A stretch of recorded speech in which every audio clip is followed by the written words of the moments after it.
আসসালামু আলাইকুম বন্ধুরা, কেমন আছেন? আরেকটা নতুন ভিডিও নিয়ে হাজির হলাম। আশা করছি ভালো আছেন।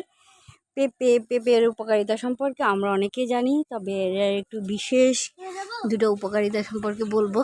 সেটা হচ্ছে পেঁপে পাতার, এই যে পেঁপে পাতার কচি পেঁপে পাতার রস খেলে, সাধারণত রস করে ডেঙ্গু রুগীকে খাওয়ালে অনেক উপকার পাওয়া যায়।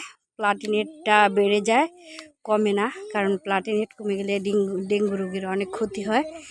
এটা ধরে রাখতে এবং এটা বৃদ্ধি করতে পেঁপে পাতার রস অনেক উপকারী।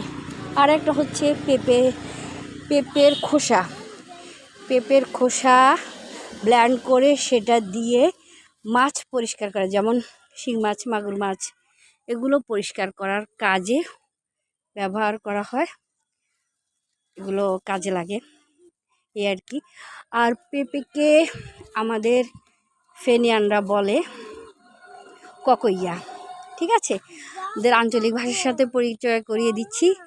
পেঁপেকে ফেনিয়ানরা ককইয়া বলে সম্বোধন করে। কেউ কেউ হেঁপে বলে, কেউ কেউ ককইয়া বলে। ঠিক আছে, ভালো থাকবেন বন্ধুরা। আপনারা আর একটা বিশেষ কথা, সেটা হচ্ছে পেঁপে পাতার রস যদি ডেঙ্গু রুগীকে প্রথম অবস্থায় খাওয়ালে তার প্লাটিলেট একদমই কমবে না। ঠিক আছে, সুন্দর করে ধুয়ে পাতাটা রস করে, পানি মিশানো দরকার নেই, শুধু ধোয়ার যেটুকু ধুয়ে সেই মানে অল্প পরিমাণ ছেঁচে তারপরে রসটা বের করে তারপরে 1 চামচ করে খাওয়ালে অনেক উপকার। ঠিক আছে, ভালো থাকবেন সবাই। আল্লাহ হাফেজ, আসসালামু আলাইকুম।